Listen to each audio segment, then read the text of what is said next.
Bonjour, bienvenue sur le podcast qui relève du document dans un nouveau format. Aujourd'hui, en plus des critiques habituelles, on a décidé de commencer des entrevues qu'on va faire avec plein d'actrices du monde du cinéma documentaire. Je suis donc en présence de Alexandre Ruffier et de Matthew Walkow qui est avec nous pour nous parler notamment de son prochain film. Bonjour à vous. Bonjour. Bonjour. Alors Matthew, tu fais du cinéma documentaire depuis le milieu des années 2010. Tu as notamment réalisé Dialogue du Tigre en 2017, Monologue du Pan en 2020, Procès-verbal en 2023. Et donc ton premier long métrage, Chant de l'Est, va être présenté aux Rencontres internationales du documentaire de Montréal cette année. Tank, la plateforme te décrit comme l'une des nouvelles voix les plus originales du documentaire québécois. La Cinémathèque décrit tes films comme posés entre nature sublimée par une force photogénique indéniable et percée purement littéraire, questionnant le statut et l'objectif de ton projet de cinéma. Ce qu'on peut dire en tout cas, c'est que tu as une manière bien particulière d'aborder des sujets eux-mêmes bien spécifiques. Tu filmes beaucoup des insectes ou des animaux en pellicule à travers un point de vue humain. Ce qui était le petite description. Et on voulait commencer par une question peut-être plus anodine. Tu t'es aussi choisi un avatar en ligne sur les réseaux et dans tes films. Tu t'appelles Curieux de métier. Oui. Pourquoi ce choix? Ça remonte, je crois que ça devait être en 2011 quand j'étais au baccalauréat à l'UQAM. Et puis, c'était un classique que plusieurs avaient vu, mais moi, je ne l'avais pas vu en rentrant à l'université. C'était Jules et Jim de Truffaut. Et puis, donc, il y a Jeanne Moreau et puis les deux autres comédiens, je ne me souviens plus. Puis il y en a un des deux qui dit « Ah, je ne sais pas quoi faire. » Puis l'autre, il dit « Devenez diplomate. » Non. Puis ça, il dit « Ah, je ne sais pas. » Puis il dit « J'aimerais faire ça. » Puis il dit « Ah, curieux de profession. » Puis il y avait ça qui venait comme curieux de profession. Ouais, curieux de métier. Puis, donc, j'étais dans la première année universitaire. J'ai toujours dit « Ah, ouais, c'est vrai, c'est intéressant ça parce que... » Puis après, plusieurs années après, j'y ai repensé. Puis j'ai dit « Ah, ben, le documentaire, c'est ce que ça permet un peu aussi. C'est que ce soit dans les projets que je démarre ou des projets sur lesquels je collabore avec d'autres personnes, ça m'emmène toujours dans des univers que je ne connais pas. Et puis, c'est un peu ça la beauté de la chose, c'est que sur un projet, soudainement, on se retrouve dans une chambre de hockey avec une équipe de hockey féminin. Une amie m'avait embarqué sur ce projet-là. C'est pas un milieu que je connais, mais je deviens comme curieux de ce métier-là, de cette profession. Donc, ouais, la curiosité est importante pour moi en documentaire. Puis, comme moteur. Puis, enfin, après ça, je dis, ben, c'est ça, c'est peut-être documentariste, c'est peut-être d'être un peu curieux de métier. Donc, c'était pas ça qui était dans le sens original du film de Truffaut, mais je me le suis approprié, cette réplique, ouais. Ah, c'est super, c'est un surnom cinéphilique et en même temps qui colle très bien à ta façon de faire des films. Et pourquoi l'intégrer directement dans les films? Pourquoi t'appeler comme ça dans... Ouais, ben, je pense que la première fois que je l'ai utilisé, c'était dans Dialogue du Tigre. Puis c'est peut-être le moment où c'était en 2017, donc c'est peut-être 6 ou 7 ans après avoir été marqué par cette citation-là. Puis j'ai dit, ah ouais, tu sais, ouais, c'est ça. En fait, c'est que dans Dialogue du Tigre, tout est... chaque mot utilisé est un autre mot. Donc le tigre est un papillon tigré. Donc je l'appelle le tigre. Donc j'aimais cette idée-là de métaphore. Puis là, quand je faisais la narration au début, je pense qu'à un certain moment, j'étais comme « Ah, le réalisateur. » Puis j'ai dit « Ah, puis j'aimais ça, je devrais que je trouve un nom un peu comme le tigre, mais que ça devient comme une autre métaphore. Puis là, je pense qu'à ce moment-là, c'est revenu. Puis je l'ai utilisé une fois. Puis après ça, j'ai dit « Ah, puis là, j'ai réutilisé 2 autres fois. Puis là, des fois, je signe curieux de métier. Mais ouais, peut-être que je devrais mettre en parenthèse librement inspiré de Jules et Jim, mais là, je le dis. Alors, c'est dit, c'est vraiment... ça vient de C'est ça. bon, c'est acté. C'est dans la nature, même. Ouais. Mais on va plus particulièrement aujourd'hui parler de ton premier long métrage et dernier film, Chant de l'Est.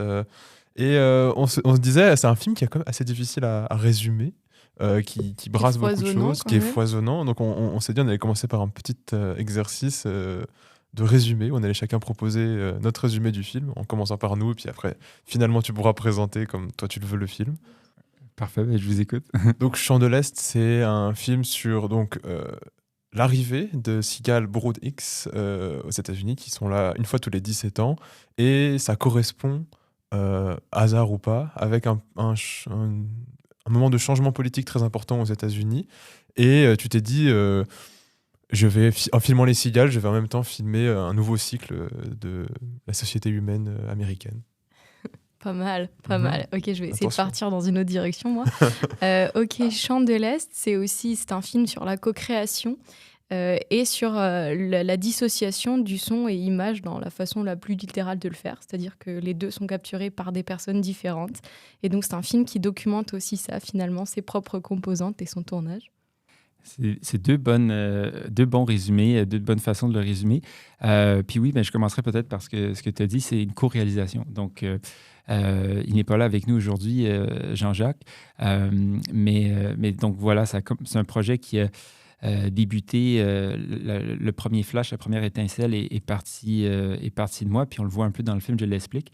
Puis ensuite, j'ai fait une très grande passe à Jean-Jacques et Jean-Jacques l'a attrapé. Et puis ben après, plus ça avançait, ben, ça devenait assez clair que, ben oui, tu sais, en fait, en regardant tout ce qu'il faisait, je disais, ben, c'est pas juste un film de moi, là, maintenant, c'est en train de devenir un film de nous. Donc voilà, c'est vraiment un film co-créé à deux, où il y a eu on en parlait, lui et moi, l'autre jour, où en fond, c'est ça, j'ai comme envoyé un premier botté de ballon de soccer, très longue passe, lui, il l'a attrapé, il a couru un peu avec, après, il m'a renvoyé le ballon avec des roches. Puis à la toute fin, on s'est fait comme quelques passes finales. Puis ça a été des tirs au but. C'est un peu de même, ça s'est fait. Mais c'est vraiment comme une équipe sportive. Là, donc, ouais, une impulsion qui venait de moi. Mais après ça, impossible à réaliser si ça n'avait pas été de Jean-Jacques. Puis Jean-Jacques a tellement apporté aussi d'idées qui sont, puis de façons de travailler qui ne sont pas les miennes. Puis je pense qu'on s'est inspiré mutuellement, puis on a appris de l'autre. Donc, ouais, je pense pour résumer, un film sur l'amitié, la co-création, les cigales périodiques, les États-Unis en 2021, la pandémie,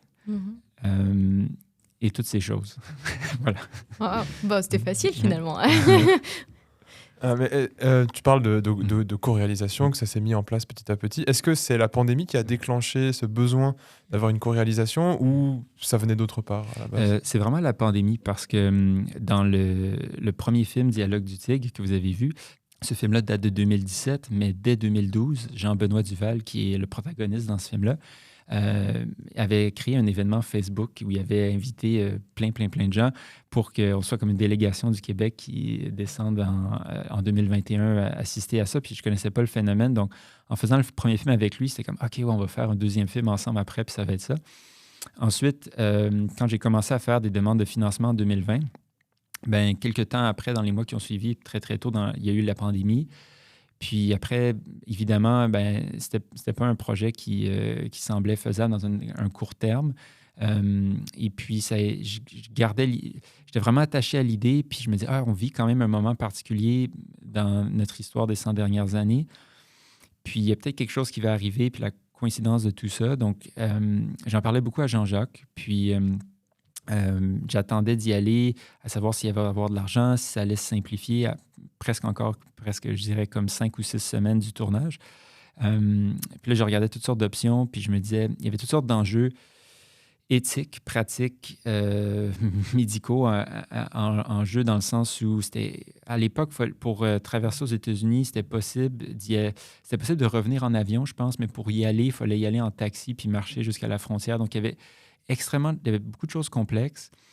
Moi, ici, j'avais pas de vaccin, mais c'était la période aussi où le Delta venait de sortir. Puis on disait, ne voyagez surtout pas. Alors, je me disais, pourquoi moi, égoïstement, j'irais faire? Et Jean-Jacques, lui, il enseignait à l'époque au Nouveau-Mexique. Et en tant qu'enseignant au Nouveau-Mexique, il avait eu son vaccin, ses 2 doses en février, très tôt. Donc, lui, il était complètement vacciné et parfaitement se protéger selon les règles, pas les règles, mais ce qu'il y avait de disponible à l'époque. Et puis, j'en parlais, puis il était comme, tu sais, ben, moi, c'est drôle parce que je vais...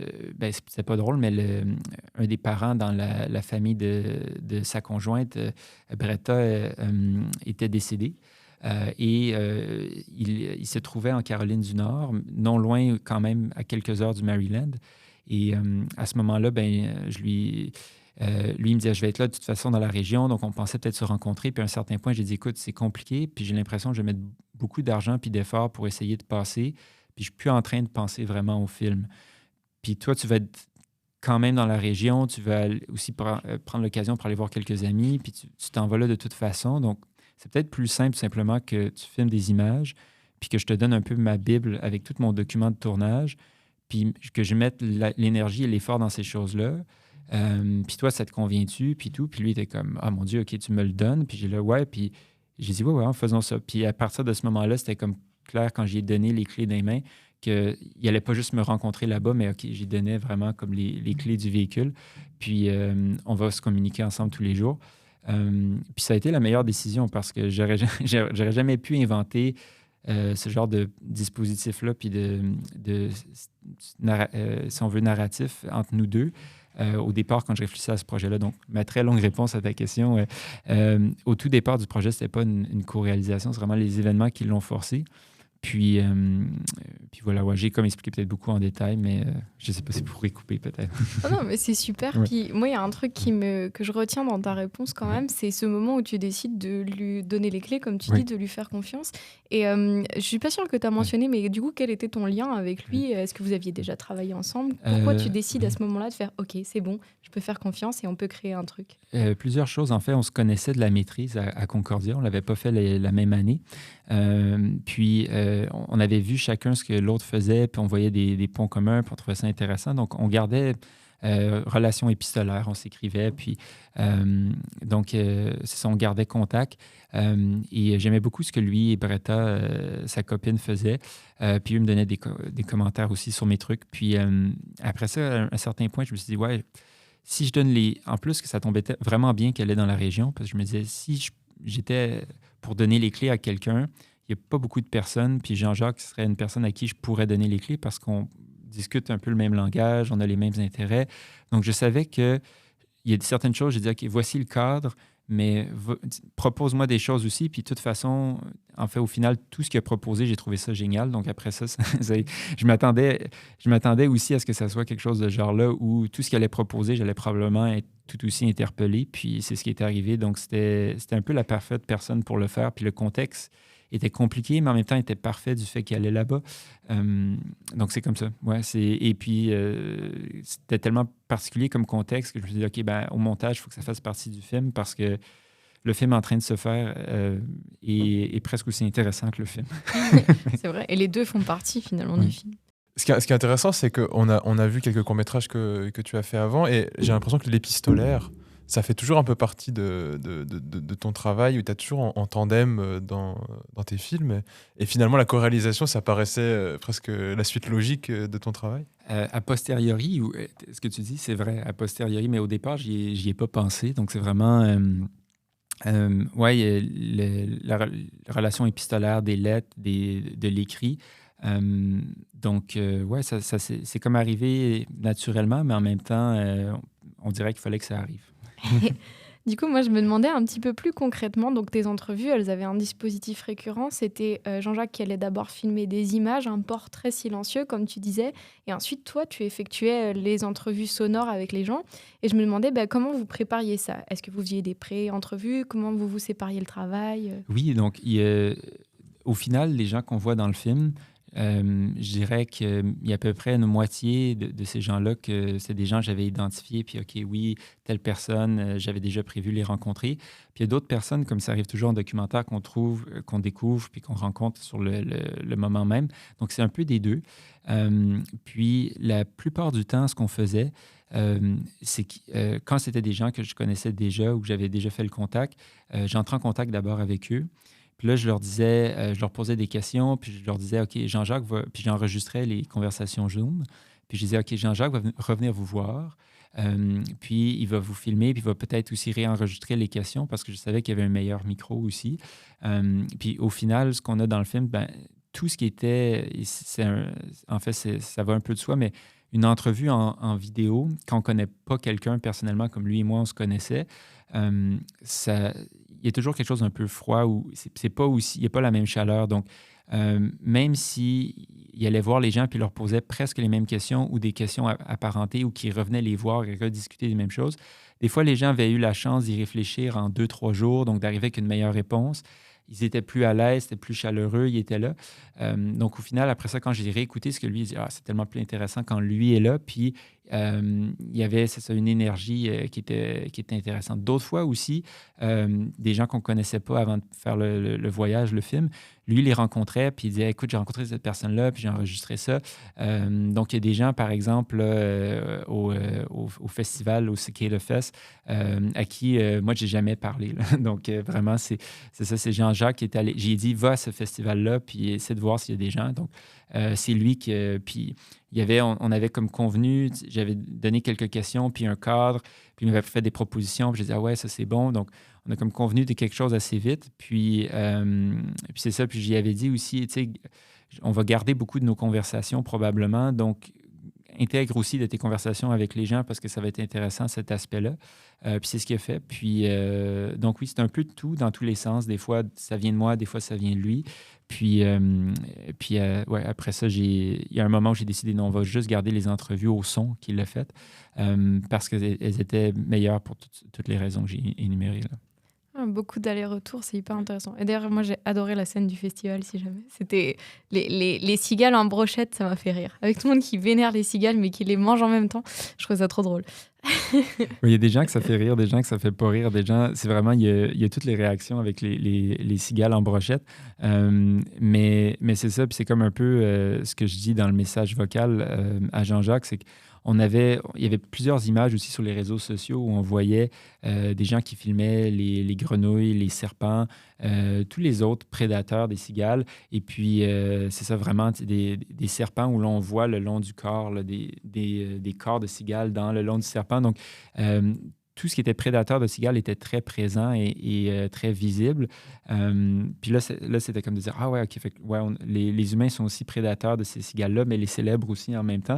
Fait qu'il y avait tout ça qui était intéressant parce qu'on voulait, c'est pour ça aussi qu'on voit une grenouille, c'est qu'il y avait des cigales pas loin, puis il la filmait, puis il dit, tu sais, j'espère qu'on va pouvoir montrer cet aspect-là que oui, les cigales sortent, mais les prédateurs sortent aussi, puis les reptiles qui sont un peu plus discrets deviennent moins discrets. Puis ouais, jusqu'à temps qu'ils aient trop mangé puis qu'ils doivent se cacher pour digérer. Là. Mais c'est vraiment ça qui se passe. Ouais. Oh, c'est fou. C'est tout un microcosme dans ce festival. Et pour rester un peu sur cet aspect co-réalisation, on parle beaucoup à l'université aujourd'hui de co-création, où c'est quelque chose qui est assez valorisé, on va dire, même dans les financements, ce genre de choses. Comment toi, tu t'inscris dans cette perspective de co-création? Est-ce que c'est quelque chose qui t'intéresse ou en tout cas avec laquelle tu as en tête quand tu fais ce film ou d'autres? Pour celui-là, c'est ça. Au moment où j'ai donné les clés à Jean-Jacques, pour moi, il y avait vraiment, je disais, OK, on va embarquer, ça va être différent, puis on va embarquer sur une autre. Puis j'avais pas réfléchi, j'avais pas réfléchi à, OK, un jour, je vais faire un projet en co-réalisation, mais j'avais pas non plus fermé la porte parce que comme je collabore aussi pour beaucoup de personnes, des fois à la caméra ou d'autres choses, d'autres postes sur d'autres plateaux, d'autres projets, c'était... Pour moi, c'est ça. On est toujours des collaborateurs, collaboratrices de quelqu'un d'autre. Mais là, c'est vrai que d'avoir comme deux chapeaux de réal, c'était un peu différent. Mais oui, c'est ça. Donc, c'est quelque chose que je pense que que j'aimerais refaire dans le futur. Mais c'est quelque chose aussi qui est comme un peu, qui est un peu unique. Puis avec le recul, maintenant, j'en parlais avec Jean-Jacques, puis on commence à le réaliser, c'est qu'on ne s'est jamais obstiné sur rien. On n'a jamais été en désaccord. Donc, à chaque fois qu'il y avait quelque chose, par exemple, moi, je disais quelque chose, lui, il disait quelque chose, c'est parce qu'on disait, ah, tu sais, il y a comme tel truc. Puis donc, on pointait un angle mort que l'autre n'avait pas vu. Puis vraiment, on était comme, non, je ne suis pas d'accord. En fait, c'est jamais arrivé. On n'était jamais pas d'accord. Et puis, à chaque fois que l'autre disait, ah, c'est bien ce que tu as fait, ou tu sais, ça peut-être, puis toujours on disait, ah ouais, tu as raison. Donc, c'est un peu particulier parce que c'est une synergie où des fois, j'ai déjà fait d'autres projets, d'autres choses, on collabore, puis des fois, on n'est pas d'accord, des fois. Mais puis c'est correct, puis c'est simple. Mais dans ce cas-ci, ça a toujours été, ça a toujours été comme ça. Il y a peut-être une fois où, en fait, Jean-Jacques savait que j'enregistrais les Zooms puis tout, mais le film a pris du temps à monter. Puis là, quand il a vu que j'ai commencé à monter des trucs puis à intégrer les Zooms, il m'a dit... ouais, OK, je vois où est-ce que ça s'en va, puis je comprends à quel point c'est nécessaire, mais ça va me prendre comme une semaine digérer pour voir mon visage dans le film. Mais en même temps, je ne peux pas te donner de mauvais arguments comme quoi il faut enlever parce que je vois le film, puis il faut que mon visage soit là. Puis ça dit, ça va juste me prendre un certain temps de me faire à l'idée que mon visage, puis que je suis là, puis que je deviens un protagoniste du film à ce point-là. Puis après ça, tout allait bien, il était content. Mais c'est ça. Donc, des fois, lui aussi, il disait des choses. Puis là, je disais, ah ouais, tu touches vraiment un point, mais je dois donner, tu as raison. C'est vrai que ça, faut le changer. Donc, pour répondre à ta question, c'est un bénéfice d'avoir deux cerveaux. Vraiment, quand les deux cerveaux sont bien arrimés, puis on pense de la même façon, puis on aime le même genre de film. Comme je disais, ça permet de voir les angles morts que l'autre n'a pas. Puis des fois, ou qui peut prendre du temps quand on est seul à voir les angles morts. Donc, je dirais, ouais, peut-être je souhaiterais à d'autres aussi de faire des collaborations comme ça parce qu'en tant que réalisateur, ça enlève du poids là, sur nos épaules de se dire comme OK, ouais, on est deux têtes, puis on pense pareil, puis on avance ensemble, puis j'ai peut-être pas de solution, mais lui va peut-être en avoir une ou vice-versa. Puis c'est souvent ça qui arrive. Donc, ouais, c'est. Puis j'ai une autre collaboration qui n'est pas terminée, mais qui va être c'est peut-être l'année prochaine, le film va sortir. Mais c'est un peu la même chose aussi. Donc, ouais, ça s'est donné comme ça. Puis je pense que ouais, je le souhaiterais à d'autres aussi parce que ça libère un peu du poids là, quand on est réalisateur, là, de pouvoir faire ça à deux. Là. Il y a un moment dans le film où tu dis j'ai perdu ma place, en tout cas je ne sais plus quelle est ma place dans ce film-là. Est-ce que tu pourrais un peu développer sur ça? Et ça me fait aussi penser, est-ce qu'il y a eu des enjeux à un moment donné? Qui fait le montage? Comment on choisit? Est-ce qu'il y a eu des moments de friction? Tu dis qu'il n'y a pas eu trop de moments de friction, mais comment on choisit une direction à deux Oui. pour un film?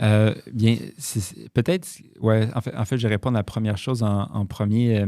La question, ouais, je ne sais pas où ma voix se trouve ou qu'est-ce que j'ai à parler là-dedans. Ça, c'est quelque chose qui est quand même arrivé tôt parce que je me rendais compte que avec la proximité puis la chaleur que les entrevues humaines permettaient, je voyais rapidement aussi que mes entrevues étaient moins intéressantes, mais je n'étais pas sur les lieux. Donc, je faisais un film sur un phénomène que je n'avais pas vécu, que je connaissais. En fait, je connaissais plus d'un point de vue scientifique les données que Jean-Jacques, qui aujourd'hui il connaît quand même assez bien. Mais je connaissais beaucoup de choses, mais je ne l'avais pas vécu. Donc, et en même temps aussi, c'était dans un pays qui n'est pas le mien, dans une autre société qui était en transformation. Puis, il y a toutes sortes de sujets qui sont évoqués. Il y a des gens qui parlent de défense des droits sociaux, Black Lives Matter. Puis je me disais, OK, mais qu'est-ce que moi, je ne suis pas là, qu'est-ce que j'ai à dire? Puis ça a été un moment dans le film où vraiment, je savais pas trop. Là, j'ai dit, OK, c'est un peu étrange. Puis en même temps aussi, ben, c'est ça, on était deux, puis je trouvais qu'il manquait de la présence de Jean-Jacques d'un point de vue narrateur, parce que j'ai introduit beaucoup, comme l'idée de départ est partie de moi, j'ai introduit beaucoup. Puis là, on s'est rappelé, on s'est dit, ah, c'est vrai, il y avait ce truc-là du rêve que tu avais enregistré. Puis là, je dis, ouais, mais il n'y a pas vraiment d'image. Puis là, lui, il dit, attends. Puis là, il est allé chercher une bobine numérisée d'images sur une plage qu'il connaît très bien en Équateur, d'où il vient. Puis il me dit, il y a ces images-là de la plage en Équateur, puis ça irait avec le rêve. Donc, c'était comme une espèce de synchronicité puis de découverte qui est comme, ah ouais, OK. Donc là, c'était des images, je pense, qui avaient tourné en 2015, puis là, on les a réintégrées à l'intérieur. Donc, ça répond un peu à la deuxième partie de la question pour le montage, parce qu'au départ, c'est ça, Jean-Jacques avait tout tourné. Puis je disais, une fois que ça sera tout tourné, tu m'enverras les rushs, je les ferai numériser, puis on verra pour la suite. Puis ensuite, ben, on était occupé par différentes choses, des emplois, comme c'était un projet sur lequel on n'avait pas vraiment de financement. Puis ça a pris un peu de temps. Puis à un certain moment, en 2020, fin 2022, début 2023, j'ai commencé à monter des séquences. Puis là, je les ai montrées à Jean-Jacques. Puis OK, j'ai commencé à faire ça. Et à partir de ce moment-là, quand il y avait des choses qui se plaçaient en place, puis c'est là qu'il a vu que lui prenait aussi une plus grande... C'est comme s'il avait oublié aussi qu'il avait été filmé, mais qu'il prenait aussi une plus grande place. Il était là, ah, OK, d'accord, correct. Puis là, ensuite, il est allé chercher les images d'Équateur. Ensuite, il y avait certaines choses où, je montais des trucs. Puis là, il disait, ouais, mais il me semble qu'il disait telle affaire dans l'entrevue. Puis là, je retournais, puis je faisais ça. Donc, au niveau du montage, c'était vraiment comme moi derrière l'ordi, mais je lançais la balle à Jean-Jacques. Assez régulièrement avec des scènes puis des trucs. Puis lui, il regardait puis se souvenait des rushs. Puis t'es comme, ah, il faudrait essayer ça, telle affaire, tel truc. Donc après ça, moi, je revenais puis je réessayais des choses puis je renvoyais. Puis c'est ça. Donc peut-être ce qui est simplifié au montage aussi, c'est comme Jean-Jacques était nomade pendant plusieurs années, il n'y avait pas aussi d'ordinateur de montage. Il n'y avait pas d'ordinateur assez puissant pour le faire. J'avais toutes les rushs numérisées. Donc je pense qu'il fallait que le montage peut-être démarre un peu de mon bord pour des questions technico-pratiques. Puis après, ben, je pouvais y envoyer des trucs, puis il disait des commentaires. Puis il est venu, c'est ça, à la fin, en décembre l'année passée à Montréal, puis on l'a fini ensemble. Donc, on a eu un moment où on l'a fini ensemble, le film. Mais pendant un long moment, c'était épistolaire aussi, le montage. Wow, épistolaire jusque dans le montage. Oui, c'est ça. Ouais. Je voulais revenir un peu sur le sujet même du film. Donc, le point de départ, en tout cas dans le film, c'est la cigale. Mais après, comme on l'a mentionné, ça parle de plein d'autres thématiques, notamment plein de thématiques sociales, comme le mouvement Black Lives Matter qui est mentionné. Et moi, je me demandais, est-ce que c'était un choix quand tu as fait le point de départ du film, ou c'est plutôt les résultats des entrevues et des rencontres qui a mené à aborder tout ça? C'est vraiment le résultat des entrevues et des rencontres et d'un peu de ce qu'il y avait dans l'air du temps à ce moment-là. Puis aussi, ce qui était vraiment particulier, c'est que plusieurs des personnes, et même lui me disait la même chose, qu'il rencontrait. Il y a des gens qui, j'avais écrit des courriels ou tout, des fois des scientifiques, puis ils ne m'avaient jamais rencontré en personne à part des Zooms. Mais on dirait qu'il y avait, c'était le moment où là, aux États-Unis, les gens commençaient à recevoir leur deuxième dose de vaccin. Le variant Omicron n'était pas encore sorti, donc on pensait vraiment que c'était le début de la fin. C'était le début de la présidence de Joe Biden. Donc, il y avait comme une espèce d'effervescence de renouveau. Et puis, donc, il y avait tout ça qui était comme en effervescence et les gens étaient très, très prêts et prêtes à parler et très heureux de parler. Puis on le voit un peu au Festival de la Cigale où les gens ont vraiment envie de parler puis sont vraiment très contents de rencontrer d'autres êtres humains. Donc ça, c'est assez particulier parce que j'ai jamais vraiment rencontré à ce point-là des gens qui étaient si contents d'être dehors puis de parler avec d'autres personnes. Et bien là, le confinement, je pense pour plusieurs personnes, moi inclus, ça nous a fait réfléchir à des choses au niveau personnel, mais au niveau social, puis à des choses qui nous dépassent aussi dans notre quotidien. Puis à ce que peut-être ce qui fonctionne moins bien dans le monde, ce qu'on devrait changer. Donc, puis il y avait plusieurs choses. Donc, j'ai l'impression que pendant ces mois-là de confinement, beaucoup de gens ont réfléchi. Puis les gens qui étaient vraiment prêts à parler étaient contents de peut-être dialoguer ce dont à quoi ils avaient réfléchi pendant tous ces mois. Mais non, c'était pas prévu d'aller au tout départ, d'aller d'une manière aussi politique, puis aussi, autant avec ce projet-là, comme un peu la COVID, c'était pas prévu qu'il y ait toutes ces métaphores-là, mais ouais, c'est ça, à un certain point, je dis, OK, ben, ce qui se passe dans le monde, ce qui change, pour plusieurs raisons. Il y a la COVID, mais il y a aussi beaucoup de mouvements sociaux, il y a beaucoup de choses qui se passent. Ben, c'est vraiment un marqueur temporel intéressant avec ces cigales-là, qui sont aussi un marqueur temporel. Donc, ça s'est imposé un peu de soi-même. Puis, donc, on a compris que c'est là qu'il fallait que le film aille un peu. Ouais, vous êtes plié au réel, finalement. Oui, c'est ça. On a compris que c'était ça. Il y avait des choses plus grandes. L'insecte était comme un marqueur pour plusieurs personnes pour réfléchir à toutes sortes de changements ou de causes ou de situations qui se passaient. Et le fait d'avoir été si confiné donnait comme un moment, là, comme OK, ouais, je peux parler, je peux rencontrer d'autres humains, une effervescence. Et ça nous a surpris à quel point les gens allaient si loin dans les métaphores, les philosophies, les façons de réfléchir à cet événement-là de manière plus large. Puis, donc vraiment, ça nous a surpris. Ouais. Et c'est un peu un tournant aussi, parce que dans tes autres films, l'humain était là, mais prenait pas nécessairement le pas sur l'insecte, alors que là, pas toujours dans le film, mais à des moments, c'est un peu ça qui se passe. Est-ce que tu penses que ça va impacter le reste de ta filmographie et ta façon de filmer? C'est une bonne question. Je sais pas, mais ouais, il faudra voir aussi parce qu'en fait, ce film-là a une suite. Donc, la suite a été tournée l'été dernier. Donc, ce qui s'est passé, c'est que cette couvée-là de 17 ans, en 2021, elle vient à tous les 17 ans.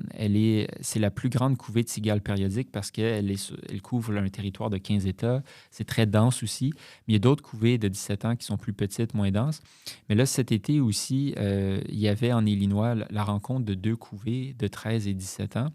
Et cette rencontre-là ne s'est pas produite depuis 1803. Donc, c'était vraiment un événement sonore parce qu'elles ont des sons différents et entomologiques assez particuliers. Et donc, donc là, ça a été, dans ce film-là, encore la suite qui sera l'autre long métrage dans 2 ou 3 ans.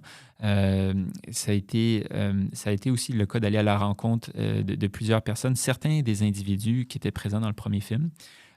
Puis encore aussi la correspondance entre moi et Jean-Jacques aussi dans ce film-là. Et Ouais, donc comment nos chemins se sont encore croisés un peu par hasard dans cet autre film-là aussi. Mais oui, donc c'était la première fois que je faisais un film avec autant d'intervenants, intervenantes humains qui dialoguent autour d'un même sujet. Puis là, cet été, je l'ai refait encore aussi. Donc, c'est vrai qu'il y a un changement par rapport aux autres films où là, c'était comme, OK, un intervenant, une protagoniste, un protagoniste, ou peut-être des fois des gens un peu plus secondaires à côté.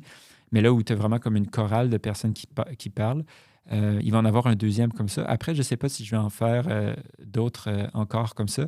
Ça va dépendre un peu des sujets puis comment les choses viennent. Mais c'est sûr, c'était la première fois qu'il y avait comme une chorale de voix très, très, très, très vaste. Puis, ouais.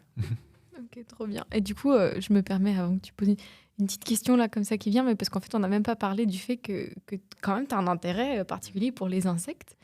Pourquoi les insectes? Je pense que c'est avec la nature en général, sans vraiment de manière générique peut-être, mais c'est ça, une fascination, puis curiosité, essayer de comprendre les phénomènes, les choses. Puis c'est ça ce qui est fascinant avec cet insecte-là de 17 ans ou 13 ans, parce qu'il y a deux types, donc il y a les types de 13 et de 17 ans, c'est que c'est vraiment un phénomène qui, pour certaines raisons géographiques vraiment surprenantes, ne dépasse pas la frontière américaine au Canada ou au Mexique. Donc, c'est vraiment seulement concentré aux États-Unis. Il y a des cigales de 5 ans dans d'autres endroits du monde, mais pourquoi là, 13, 17? Donc, il y a plusieurs mystères qui sont encore des mystères à ce jour. Pourquoi est-ce que ça se produit? Donc, je suis toujours intéressé par ces mystères-là de la nature ou essayer de comprendre. OK, donc d'accord. Donc, comme par exemple, un pigeon, donc oui, il retrouve son chemin où il peut se déplacer, où il peut décider, par exemple, et puis ça, c'est vraiment arrivé dans l'autre film, de faire une cinquantaine de kilomètres et puis d'atterrir dans la cabane d'un autre Portugais au Québec. Donc, il y a des choses comme ça me fascinent, puis donc les choses un peu extraordinaires qui peuvent se produire, puis des fois dans l'inattendu, puis la nature révèle toutes sortes de choses comme ça. Puis, donc voilà, c'est comme un intérêt inné, puis ça m'amène de fil en aiguille d'un film à l'autre. Puis les insectes, c'est que c'est tellement aussi... c'est qu'ils peuvent être répugnants, ils peuvent être dangereux aussi. Il y a toutes sortes de maladies qui peuvent être transmises par des petits insectes surtout. Donc, il y a un côté effrayant à ça. Puis oui, puis ce qui est beau en fait de ces cigales-là en particulier, c'est qu'elles ont, elles sont vraiment inoffensives là, et ça leur cause problème parce que bon, elles sont la proie des prédateurs, mais c'est comme leur stratégie de survie a été basée là-dessus. Mais oui, donc c'est ça, c'est vraiment des cigales qui sont inoffensives. Et là, cet été, pour avoir vécu une autre couvée, c'est assez particulier comme insecte parce que c'est presque la même relation qu'avec un animal domestiqué, un chien ou un chat, dans le sens qu'elles ne répondent pas vraiment, interagissent pas vraiment de la même façon, mais elles sont très attirées par les humains et aiment s'accrocher sur les humains et grimper sur les humains. Mais elles ne vont jamais mordre, piquer ou rien, mais elles sont vraiment attirées par nous et puis elles peuvent rester sur une main très longtemps. Donc, il y a comme une curiosité vraiment de cet insecte-là envers nous. Puis, non, ça, c'est toujours bienveillant. Donc, c'est un insecte c'est pas comme une guêpe aussi qu'il faut faire attention ou des tiques qui peuvent nous transmettre la maladie de Lyme ou toutes sortes de choses. Donc, il y avait quelque chose aussi de fascinant dans cet insecte-là qui est complètement inoffensif, très maladroit. Puis très curieux de l'être humain de manière surprenante. Là. Puis toujours bienveillant. Mais d'ailleurs, ton film commence par des messages radio qui annoncent l'arrivée des insectes. Et la façon dont tu les as montés, on a l'impression que c'est un peu l'apocalypse qui arrive. Il y a même un moment où quelqu'un dit qu'il a eu un accident de voiture parce qu'une cigale lui est rentrée dans la tête pendant qu'il conduisait. Et ça fait très film post-apocalyptique ou de science-fiction. Et pourquoi commencer par ça dans le film? Il y a plusieurs éléments chez ces cigales-là qui rappellent les films de science-fiction. Puis c'est intéressant de voir, puis c'est encore le cas, par exemple, cet été avec l'autre couvée, comment les médias exagèrent la chose. Puis en exagérant la chose, c'est un peu triste parce qu'il y a des gens qui pensent vraiment que c'est dangereux puis qui se cachent chez eux. Puis en fait, il n'y a vraiment aucun danger. Mais donc, c'est ça, une anecdote, une cigale qui traverse un pare-brise puis qui provoque un accident d'automobile. Donc, pendant cette période 2021, comme c'était l'époque aussi où les gens sortaient beaucoup, puis là, il y avait une plus grande couverture médiatique des cigales, puis il y avait comme une espèce de surenchère. Donc, on a pris des bouts de radio puis de clips de télé, puis on les a montés. Puis c'est ça, donc ça a donné cette séquence-là que le monteur son, Alex, a monté. Donc, j'ai donné vraiment une très, très longue liste de clips. Puis j'ai dit, montre quelque chose, puis fais quelque chose avec ça. Puis c'est ça, à la fin, j'aime beaucoup, il a gardé un clip où il y a quelqu'un qui dit, il n'y a rien d'autre dans l'univers, c'est le seul endroit au monde, nulle part où ça arrive. Puis là, ça termine, puis là, c'est presque... Donc, on a vraiment été, c'est ça, on a choisi tous les petits bouts qui avaient un peu de surenchère, puis c'était facile à trouver parce que c'est hyper abondant. Puis un autre aspect un peu aussi apocalyptique, mais qu'on ne parle pas beaucoup dans ce film-là, c'est que ces cigales-là quand on pense à la littérature, par exemple, de science-fiction, de zombies, de films d'horreur aux États-Unis, par exemple, il y a une série qui est populaire en ce moment, Last of Us, où il est question d'un champignon qui infecte les êtres humains, puis, etc. Et ben, ces cigales-là, elles ont exactement un champignon, pas le même champignon, mais un champignon comme dans The Last of Us, et elles deviennent des zombies. Donc ça, on le voit un peu dans le film quand un des enfants tient une des cigales, mais elles sont mangées de l'intérieur et quand ça arrive, et j'en ai vu, c'est ça, les parties des membres tombent, mais des fois, il peut y avoir juste une tête avec une patte qui avance encore. Donc, il y a vraiment quelque chose de là. Elles deviennent vraiment des zombies. Et c'est ça qui est quand même assez surprenant. Et c'est ça. C'est pas un scénario de science-fiction. C'est vraiment vrai. Elles deviennent des zombies et on peut en voir qui avancent sans tête ou juste avec une partie du corps. Et là, elles se mettent à faire toutes sortes de choses parce qu'elles sont comme déréglées. Puis là elles volent dans des directions qui n'ont pas de sens.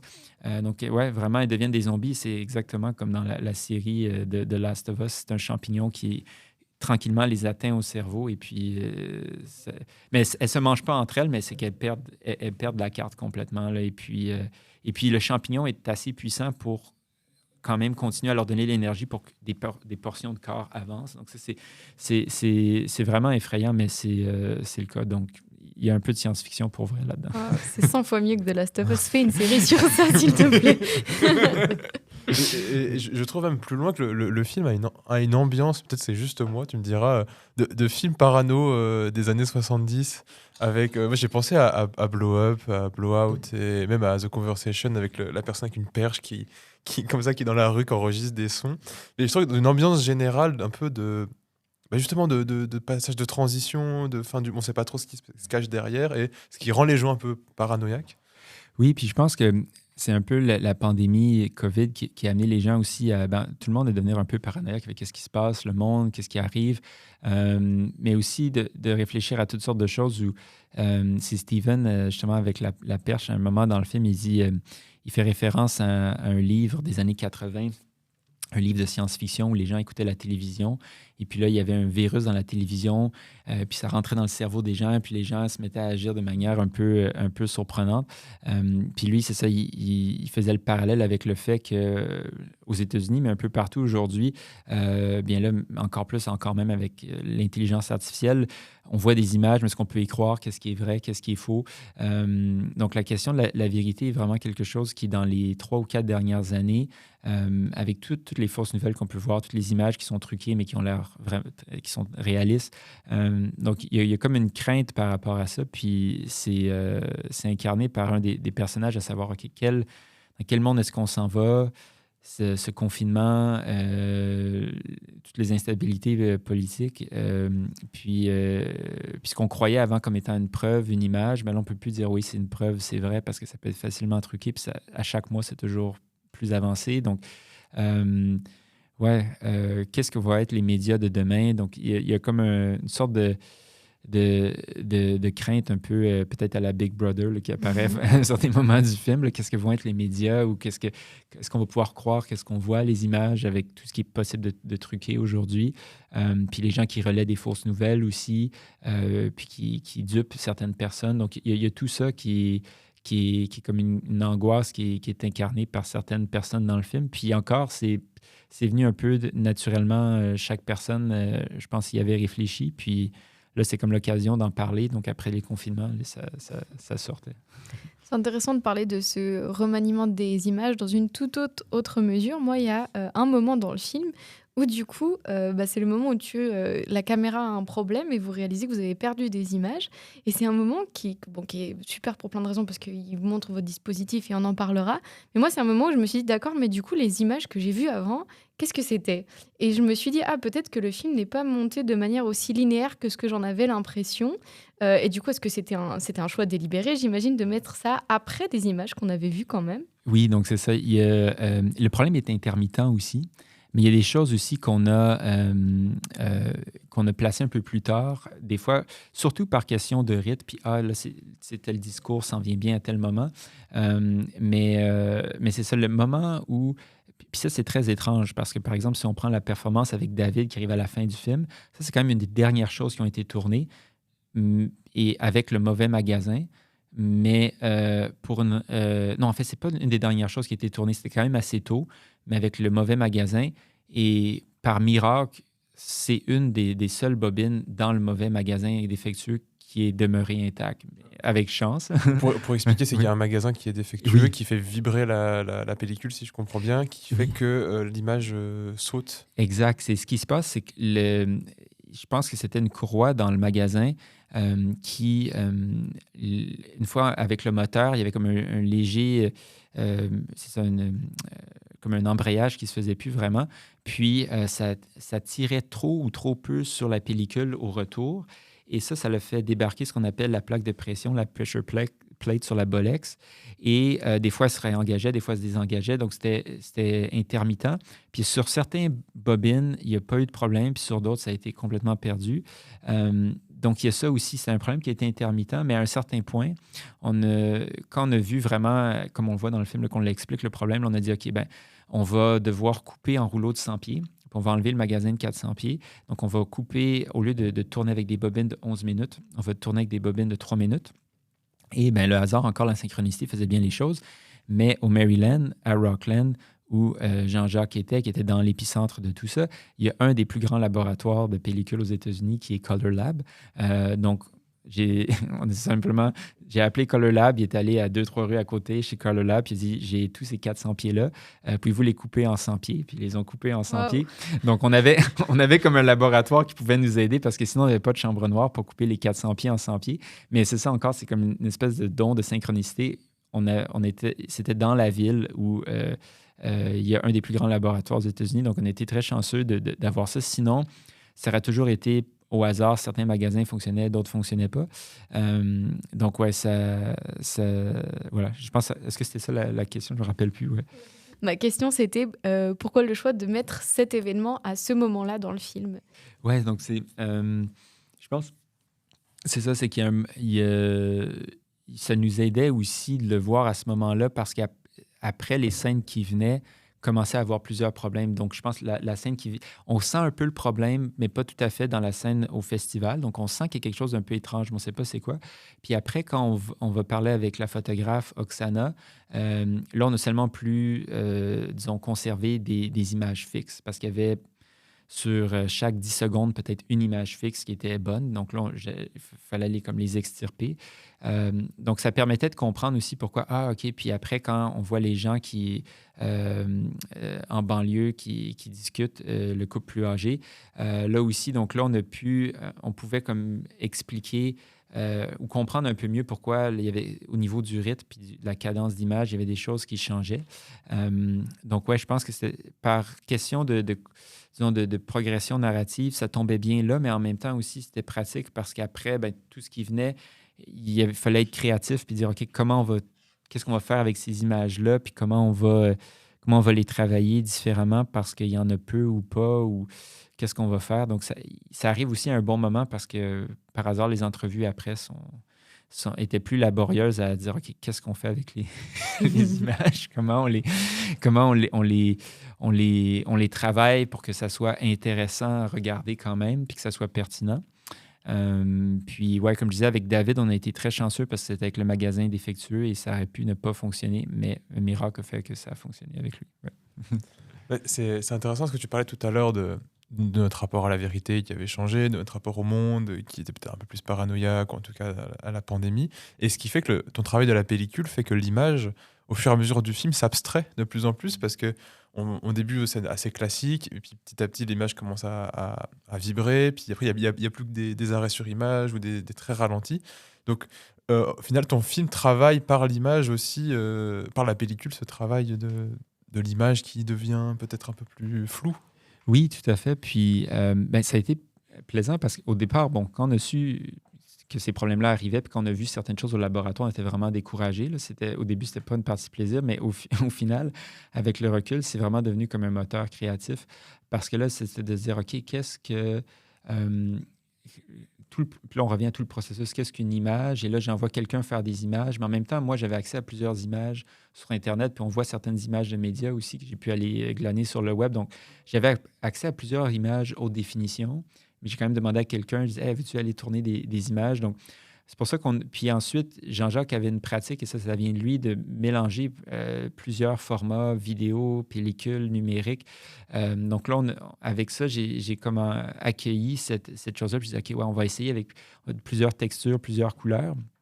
Puis ce qui est, à travers toutes ces difficultés-là du magasin défectueux, puis du problème de rythme, puis de cadence d'image, puis du côté un peu saccadé, puis moi, c'est toujours ça, c'est quand il explique le problème avec la caméra, c'est que le bruit qu'on entend, le petit tic-tic-tic, puis la vibration que ça fait, je me dis, mais dans le fond, cette Bolex-là, la façon qu'elle avance, puis le rythme qu'elle crée, ça ressemble beaucoup au petit cliquetis d'une cigale. Puis, donc, il y avait quelque chose, sans y penser, le fait que la caméra brise, puis le fait qu'on le découvre, dans le film, j'ai l'impression que ça nous rend plus conscients de la cadence des images qui sont prises, à quelle vitesse.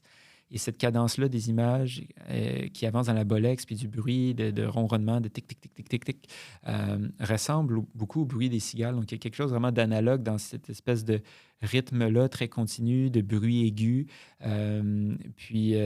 Donc, c'est comme si souvent, c'est ça, on fait une blague, on dit c'est comme si, dans le fond, peut-être la caméra est brisée.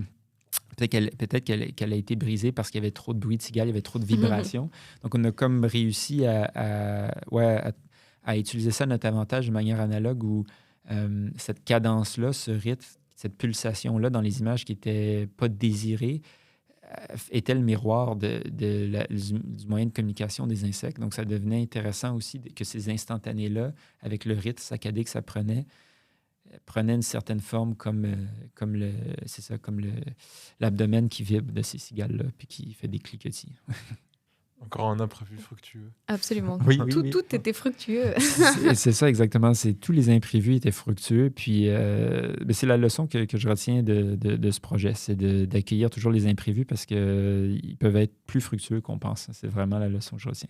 Voilà, à chaque fois, d'ailleurs, vous avez réussi les deux à les transformer en dispositif esthétique ou en qualité dans votre film. On a essayé de faire ça, puis de dire, bon, ben, OK, qu'est-ce qu'on fait? Qu'est-ce qu'on fait avec ça? Comment... Puis c'est là aussi que ça a amené des idées auxquelles moi, j'aurais jamais pensé, puis je pense Jean-Jacques non plus. C'est là, au moment où on a réalisé que, ah oui, OK, il y a quelque chose d'analogue entre la caméra, son cliquetis, son rythme saccadé, très aigu, le son des insectes, le rythme, de tout ça. Puis là, beaucoup de gens disent dans le film, ah oui, être en harmonie ou en accord avec le rythme des cigales, donc cette idée-là de rythme. Puis dans la troisième partie du film, où là, on présente sous des couleurs différentes les différents sons que font les insectes, cette idée-là de transposition synesthésique, je ne pense pas qu'elle serait venue s'il n'y avait pas eu les bris de caméra qui auraient mis en lumière ce côté-là rythmique. Et de représenter ces différents rythmes-là, ces différents sons-là à différentes fréquences avec des couleurs. Et comme une autre chose aussi qui est née de ce problème-là, en fait, le problème nous a mis en lumière plusieurs choses. Puis après, ça a été une façon de dire, ah, OK, ben, peut-être qu'on peut justement encore s'inspirer de ça. Ouais. J'aime beaucoup le mot synesthésique. Je trouve que ça marche très bien, effectivement, avec ton film. Oui, c'est ça, parce qu'en fait, dans le Brood X de 17 ans, il y a 3 espèces de cigales. Donc, il y en a une qui s'appelle Cassini, qui fait un son qui ressemble à... Il y en a une qui s'appelle Sependincula, qui fait... Il y en a une autre qui s'appelle...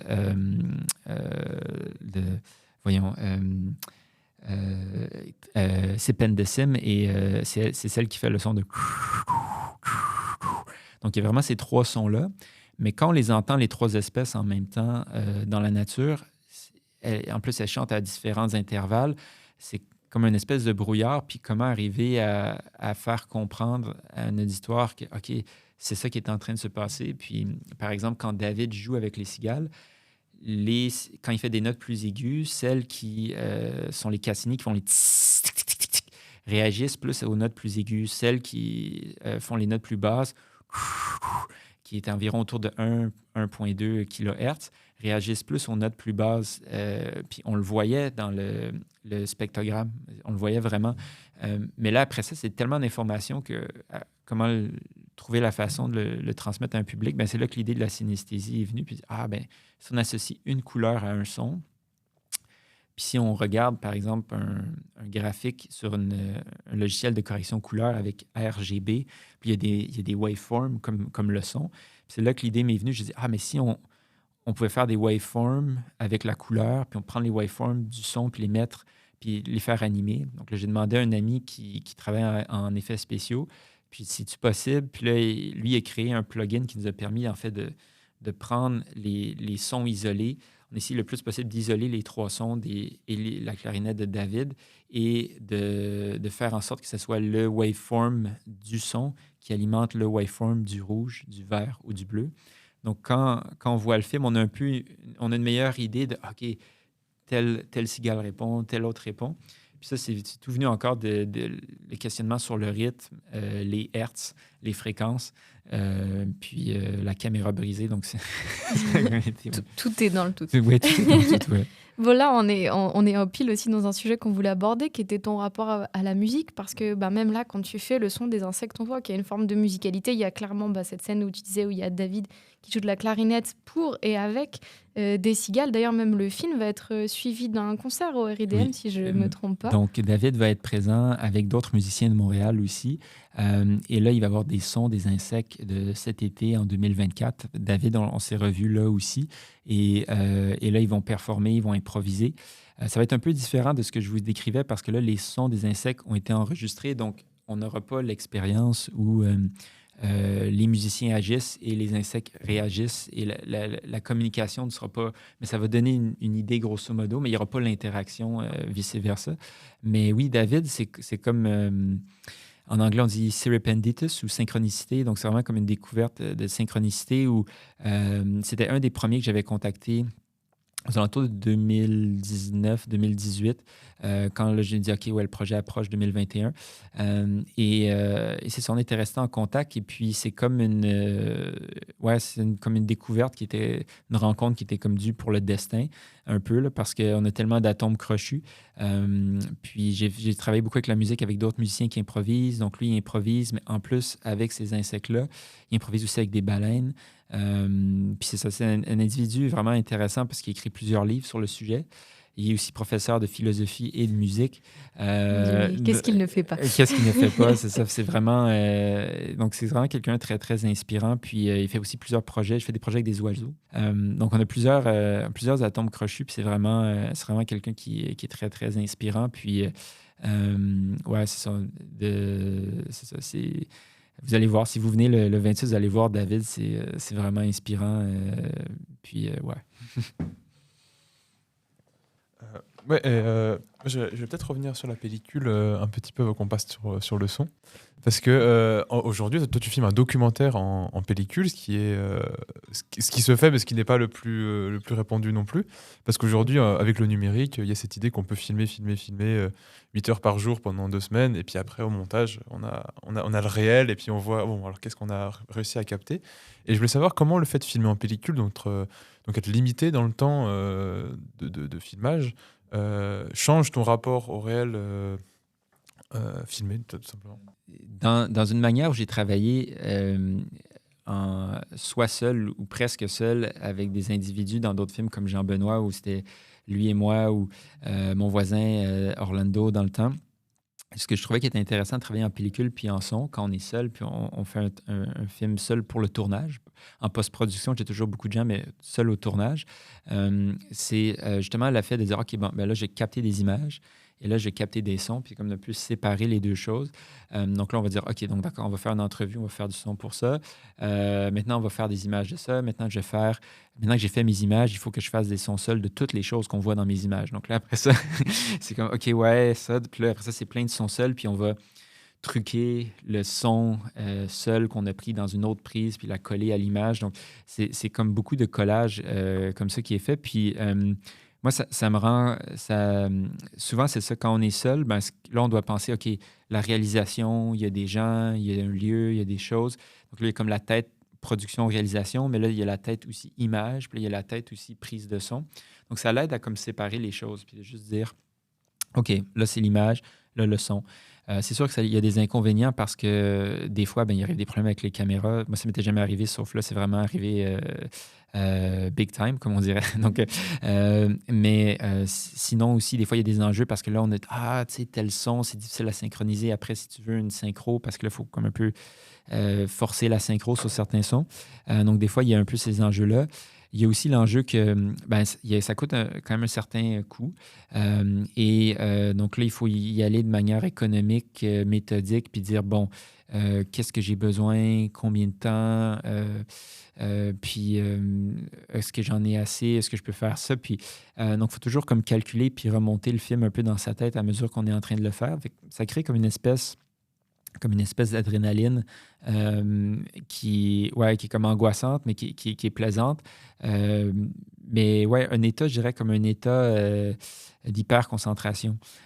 Parce que là, c'est OK, là, on fait l'image, puis là, OK, après ça, on fait le son, OK, là, l'entrevue, OK, ça. Puis à moins des fois où on puisse le faire, ben là, on fait une synchro. Comme dans le dernier film, ben, c'est ça, Chant de l'Est, Eastern Anthems, il n'y a qu'un seul moment qui est vraiment synchro.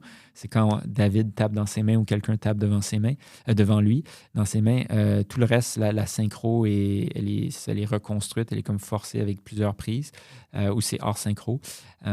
Donc, c'est comme je dirais aussi, quand j'ai appris à faire du cinéma, les caméras enregistraient du son et de l'image synchro, c'était donné. Et puis la question du couple image-son, au moment de la captation, la synchronisation ne se questionnait pas. C'était comme on enregistre avec nos téléphones, c'est déjà synchronisé, on ne se questionne pas. Mais c'est ça, c'est une des phrases célèbres de Deleuze dans sa classe à la Fémis. Il dit une des plus grandes idées cinématographiques, c'est la discontinuité, détachement du visuel et du sonore. Ça, c'est toujours une idée qui m'a marqué. Puis je dis, ah ouais, c'est vrai. Puis quand on tourne en pellicule, pas synchro, puis qu'on est seul, on est toujours confronté à cette discontinuité-là. Puis des fois, ça va nous donner des difficultés, puis il va falloir recréer une synchro avec des prises de son et d'image qui ne sont pas nécessairement prises en même temps. Donc, c'est comme une reconstruction du réel. Mais en même temps, des fois aussi, ça nous invite à penser, qu'on commence à monter, à penser le couple image-son comme toujours deux entités qui peuvent être ensemble ou séparées. Et ouais, donc ça brise comme l'automatisme ou c'est ça l'évidence que les choses sont déjà synchro. Puis ça l'amène des fois à penser différemment, puis dire, ah ouais, OK, peut-être j'ai pas besoin de mettre d'image, j'ai peut-être pas besoin de mettre de son, ou peut-être qu'on n'a pas besoin de tout entendre là, ou peut-être qu'on pourrait entendre autre chose. Donc la question est, comme c'est toujours en suspens, c'est ce que je trouve qui est intéressant avec ce médium-là, c'est que ça nous force à toujours voir le couple comme séparé, pour après le reconstruire, parce que des fois, on n'a pas le choix, mais toujours dans cette tension-là. Fait que ça, c'est ce qui est plaisant de ce travail-là, parce qu'il y a la qualité de l'image qui est intéressante, cette texture-là, mais c'est comme disons, les pirouettes que ça demande après au son, comme restituer le son, comment le travailler, puis comment y réfléchir comme étant une chose pas nécessairement collée à l'image. Puis je trouve que c'est ça, c'est comme un moteur qui est créatif, puis ça dans l'adrénaline aussi, comme je disais tantôt, de dire, OK, on n'a pas beaucoup de temps. Donc, ça nous force vraiment à se dire, OK, je ne peux pas tourner, comme tu disais, des heures et des heures et des heures. Faut que je capte tant de minutes, c'est ce que j'ai. Donc, il faut être comme méthodique. Des fois, c'est triste parce que ça laisse peu de place des fois à l'imprévu. Puis il y a des choses comme, j'aurais aimé ça, qu'on puisse capter ça, puis c'était pas possible. Donc là, dans le dernier film que je viens de faire, il y a un peu des deux. Il y a de la pellicule, il y a du numérique. Pour moi, c'est un peu comme le meilleur des deux mondes parce qu'on a pu faire des prises synchro quand on voulait des prises synchro en numérique très, très longues. Puis ça, j'en avais besoin. Puis j'avais besoin aussi des fois d'un peu de plan en pellicule un peu plus facile à attraper ici et là. Puis donc le mélange des deux est intéressant, mais souvent, quand c'est en numérique, la synchro est comme un peu déjà trop forcée, puis des fois, ça l'empêche un peu de comme diviser ce couple-là, puis c'est comme quelque chose d'emblée qui des fois, ouais, c'est pour ça que j'aime bien la pellicule, en fait. Et puis c'est intéressant que pour ce film, tu sois vraiment allé dans cette radicalité de les dissocier, comme si, comment dire, comme tu disais, c'est comme c'est devenu tellement évident de les mettre ensemble, de dire, OK, pour celui-là, je vais m'obliger à ne pas les mettre ensemble, quitte à ensuite pouvoir revenir après dans les autres films. Mais là, comme ça, tu faisais vraiment cette expérience des deux séparés et tu pouvais travailler ou exploiter l'aspect documentaire des deux outils, en fait, finalement. Oui, oui. Et encore une fois, on a été très chanceux parce que le monteur son, mixeur sur ce projet-là, Alex, il est dans plusieurs communautés de preneurs de son. Et puis, lui, quand tout ça est arrivé, ben, lui, il a dit, ah, OK. Puis il crée des gens dans la communauté, puis il y a des gens qui, par intérêt ou parce qu'il leur a demandé, sont sortis aller enregistrer des sons. Donc, il y a des gens qui ont enregistré des sons pour nous qu'on n'a jamais rencontrés, puis lui, il a échangé d'autres sons en échange. Donc, on a eu des sons de haute qualité qui venaient, qui sont... C'est ça un peu aussi, des fois, c'est les sons de haute qualité qu'on a de certains insectes, des fois, ne sont pas nécessairement les sons qui étaient dans cet endroit-là à cette heure-là, parce que c'est ça, on avait reçu un très, très bon enregistrement, donc on recrée un peu quelque chose comme si c'était là, mais il y a un décalage par moment un peu géographique. Des fois, c'est peut-être à 1 heure de là ou pas nécessairement le même jour. Mais ça donne quand même, c'est ça, une bonne idée de ce que c'était. Par contre, quand David joue, là, c'est vraiment c'est le son qui est là. Mais vous voyez souvent que ses doigts ne suivent pas tout à fait sur la clarinette parce que avec la Bolex, ça oscille en du 22, 23, 24 images. Donc, il y a toujours... Puis même quand il parle, les babines ne suivent pas tout à fait. Donc, il y a toujours comme un léger désynchro, mais c'était le son qui était vraiment là quand il performait avec eux autres. Mais c'est ça, on voit la manière qu'il joue. Des fois, le doigt arrive après la note. Là. Donc, ouais. Moi, ce que je retiens dans ce que tu dis, c'est qu'il y a des communautés de preneurs de sons qui s'échangent des sons et que c'est un peu leur monnaie. Ouais, vraiment. J'adore. Ouais, et donc Alex, lui, il vient de Nouvelle-Écosse, Halifax, et il y a plusieurs sons d'Halifax, de vagues, des fois de sons aussi dans des vieilles granges qu'il a enregistrées. Donc, des fois, ça sert vraiment comme de monnaie d'échange. C'est comme, ah, j'ai un son de même, OK, ouais, puis ça. Donc, lui a vraiment fait ce travail-là. Puis, parce que Jean-Jacques n'avait pas des micros de haute qualité avec lui. Donc, il enregistrait un peu de son, mais en même temps, après, on a rencontré des gens comme Steven, qui est dans le film, qui, lui, venait avec David, puis lui avait apporté tous ses micros. Donc, il y a des gens aussi qu'on a croisés qui avaient leur propre micro. Mais il y a des gens aussi qui nous ont donné des fois des ambiances qu'on avait besoin en plus haute qualité. Puis ouais, donc il y a vraiment des communautés de preneurs de son qui sont assez... ouais, puis des fois, c'est même pas vendu, c'est juste de l'échange. Là. C'est vraiment du troc. Puis tu me donnes ça, je te donne ça, OK. Je me permets un parallèle parce que dans un de tes films, je crois que c'est sur les papillons, il y a un extrait d'un film de Werner Herzog dedans. Oui, c'est vrai. Oui. Et Werner Herzog, il a un concept qu'il appelle la vérité extatique qui s'oppose un peu au cinéma vérité, cinéma direct. L'idée que filmer, c'est égal, filmer la réalité, c'est la retranscrire. Mm-hmm. Et lui, il dit qu'il y a une petite part de la réalité qui est mystique, qui est religieuse, qui est transcendantale, qu'on peut pas filmer, qu'on peut pas capter en filmant plutôt, et qui a besoin d'artifice. Et tout ce que tu dis, toi, avec l'image qui finalement est un peu changée par rapport à la réalité, qui vibre, le son qui n'est plus synchro, mais qui porte autre chose finalement. Et toute la dernière partie de ton film prend pour moi un aspect beaucoup plus poétique, à partir du preneur de son qui dit qu'on se détache du son, et puis après, il y a justement tout le travail avec la clarinette, etc. Et je me demande, est-ce que toi, il y a cette idée-là chez toi d'aller filmer une part de la réalité qu'on peut pas voir, mais qu'on peut capter à travers la musique, les sons, ou des artifices de mise en scène en tout cas? Je dirais, peut-être pas de manière consciente comme ça, mais le parallèle avec Herzog, tu vois, j'y avais pas pensé, mais c'est vraiment intéressant que tu amènes ça. Mais peut-être ce que je vais répondre, ça revient peut-être à ce que je disais tantôt par rapport au couple image-son. Puis j'en parlais avec Yuval, qui était d'ailleurs au cinéma public récemment. Ses films aussi sont sur Tank. Puis lui, il travaille aussi comme ça avec synchro, pas synchro, 16 mm.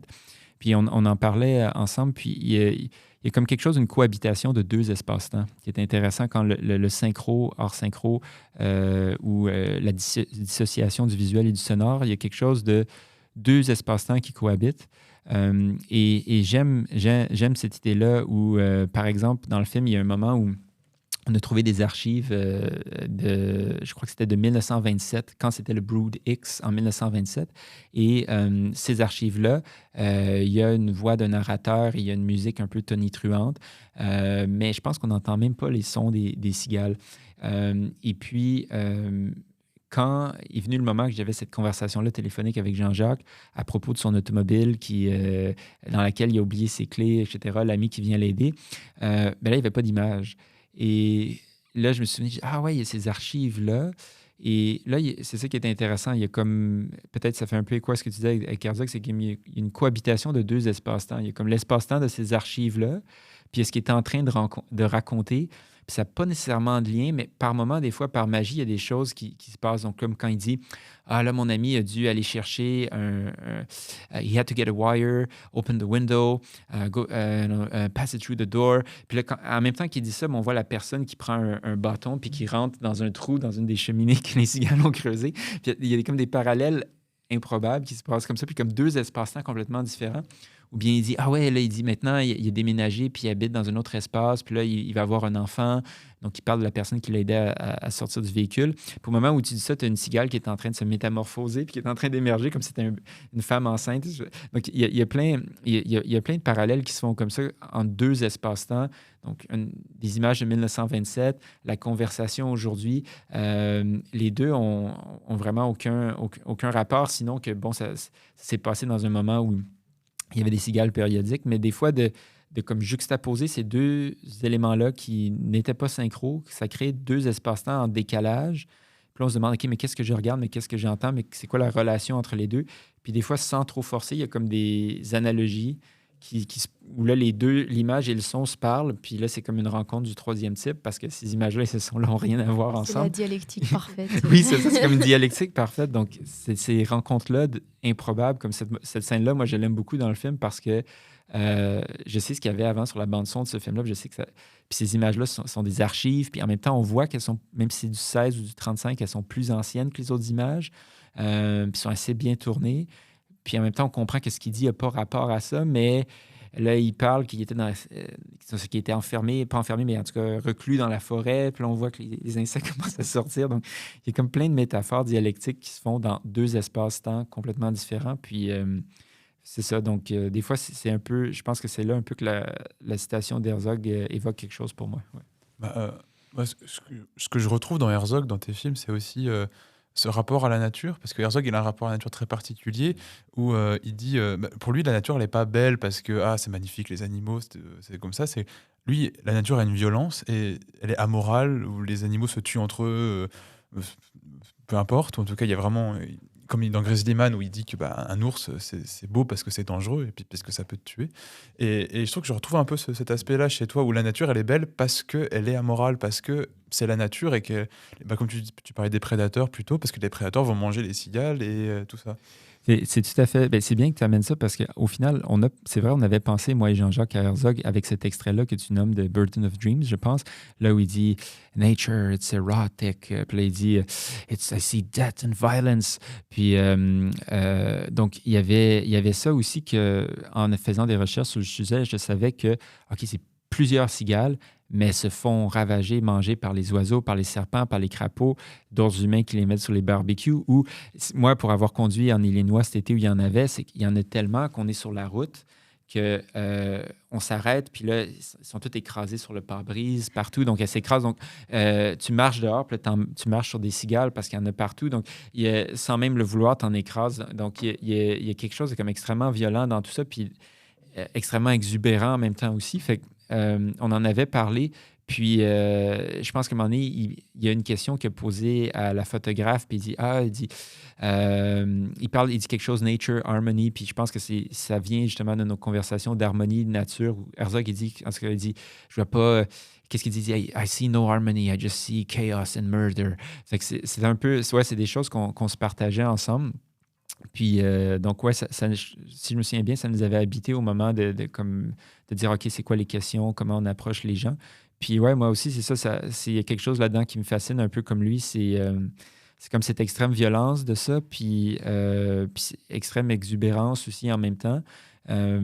Puis, ouais, donc quand cet extrait-là de ce film-là, d'ailleurs, que je le comprends. Ouais. Ouais. Pour un peu terminer sur la dernière partie un peu plus concrète, on voulait un peu justement discuter de ta façon de produire et distribuer tes films. Donc, tu en as un peu parlé, mais visiblement, tu n'as pas eu beaucoup de financement. Tu t'es plutôt autoproduit, j'imagine. Et ensuite, du coup, bah, maintenant, ça passe dans des festivals. Donc, comment tu gères cette production? Est-ce que tu arrives quand même à un peu trouver un moyen de gagner un peu d'argent avec ça? Ouais. Ben, il y a- par le passé, j'ai été choyé, puis encore récemment, cet été, j'ai été privilégié d'avoir une subvention pour d'autres projets aussi. Donc, par le passé, ça m'est arrivé, puis ça m'arrive encore. Donc, à chaque fois, c'est tellement difficile qu'à chaque fois, quand ça fonctionne, des fois, ça fonctionne pas, des fois, ça fonctionne. Puis là, quand ça fonctionne, comme, OK, ouais, on va souffler un peu plus. Puis là, pour ce projet-là, ça a été, je pense, vraiment difficile. Parce que ça a été le moment où aussi les conseils des arts ici ont cessé de donner des commentaires pendant la COVID. Et puis là, maintenant, aujourd'hui, ce qu'on a, c'est plus comme une grille avec 4 crochets. Là, mais à cause qu'il y a plus de demandes, puis je pense aussi qu'ils ont moins de personnel, c'est plus difficile de faire des retours sur les demandes, que ce soit positif ou négatif.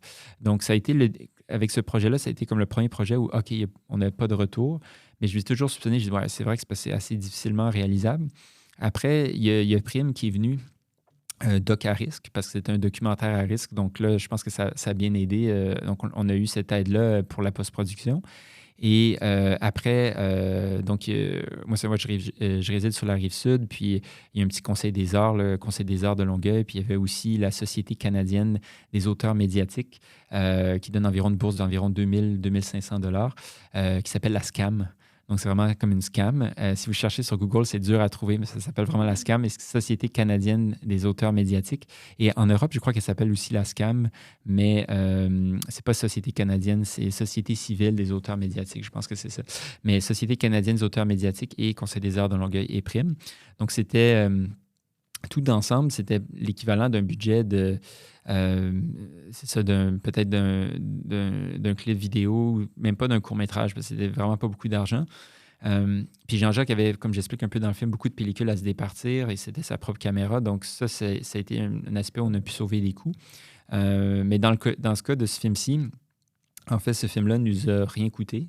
Donc, les dépenses sont passées dans ce qu'on avait, mais on n'a fait aucun bénéfice avec. Et ben, c'est ça, l'équipe était bénévole. Donc, c'est ça, une équipe bénévole et aucun salaire pour personne, mais sinon juste des dépenses. Donc, c'est pas viable à long terme, puis c'est pas facile. Puis, c'est ça, c'est le genre de choses où vraiment, c'est ça, c'est rendu possible par des gens comme, je parlais de Émile tantôt en effets spéciaux qui est venu m'aider, puis qui a créé ce plugin-là gratuitement, puis qui me disait, tu sais, écoute, moi, j'ai un emploi qui me paye bien, puis ça me dérange pas, puis je suis là, OK, génial. Ou Jean-Sébastien qui m'a aussi aidé avec les effets visuels, qui me dit, ouais, viens dans mon sous-sol, puis on a fait ça 2 après-midi, puis c'était réglé. Donc, c'est ça, des gens qui ont donné, ou David qui a accepté de dire, OK, ouais, je vais rencontrer, tu peux pas venir, mais je vais me déplacer, puis je vais rencontrer Jean-Jacques, puis il viendra nous rejoindre là-bas, puis qui est venu, puis qui nous a donné le matériel audio, puis il était juste content de donner toute la musique qui est enregistrée, parce que toute la musique qui est enregistrée pour le film, c'est lui qui l'a composée avec d'autres, puis qui ont improvisé. Donc, il était content de simplement la donner, puis il comprenait le contexte. Donc, il y a eu ça un peu de tout le monde. Puis après ça, ben, c'est ça, on n'a pas été en dette nulle part, mais c'est ça, là, peut-être avec les festivals, un peu, là, il y a comme un peu des projections, un peu d'argent qui commence à rentrer, mais c'est pas beaucoup. Mais sinon, c'est ça, c'est un peu une anomalie comme contexte de production, mais c'est vraiment grâce, c'est ça, aux gens qui ont tous et toutes donné un peu d'eux-mêmes, du temps de différentes façons. Puis, comme ça, on avait juste les dépenses d'essence, de développement, numérisation de pellicules, nourriture pour Jean-Jacques quand il était là, d'autres petites choses, des envois postaux, puis des achats disques durs, ce genre d'affaires-là. achat de matériel. Mais ouais, donc c'est un projet maintenant qui est terminé. Je me dis, OK, c'est bien, puis on l'a réussi comme ça, puis je suis content, mais vraiment, je pense à 2 fois si jamais je me relance dans un truc de si longue haleine avec eux, parce que faut travailler à côté, faire autre chose, puis des fois, ça fait beaucoup, donc ça peut être exigeant, mais en même temps, c'est ça, on savait dans quoi on s'embarquait dans ce cas-là. Puis, il y a d'autres projets où des fois, on est chanceux, puis là, le projet peut être mieux présenté, peut-être que différentes circonstances fait que là, ça passe, puis là, des fois, ça passe, puis là, on est un peu plus confortable. Puis, comme le projet que j'ai fait cet été, qui est passé au Conseil des arts du Canada, donc là, ça fait une immense différence avec l'autre projet de Cigale. Et puis là, c'est pas énorme non plus, mais ça aide, ça a aidé énormément, puis ça a permis que ça se fasse, puis que les gens aient un petit salaire, là.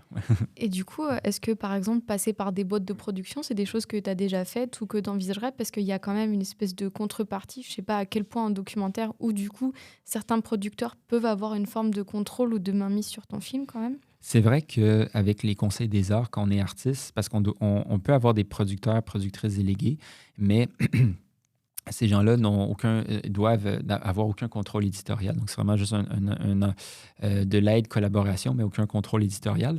Et c'est une bonne chose, les conseils des arts, mais quand on applique à la SODEC ou à Téléfilm, il faut des producteurs, productrices. Et si, dans certains cas, j'imagine, certaines personnes, ça va très bien, ils découvrent une bonne productrice, par exemple. Et puis, je pense qu'ici, il y en a beaucoup là, qui ne sont pas non plus tyrans puis qui font vraiment ça en collaboration. Mais c'est surtout, je pense, c'est pas tant au niveau des producteurs, je pense ici au niveau local qu'il y a des exigences, mais c'est plus la SODEC ou Téléfilm pour avoir travaillé sur des projets où des gens avaient eu ces bourses-là et moi, j'étais collaborateur. Je sais qu'il y avait plus de suivi puis plus d'exigences. Puis, par exemple, Micro-budget qui existe, qui est un bon budget pour les premiers longs métrages.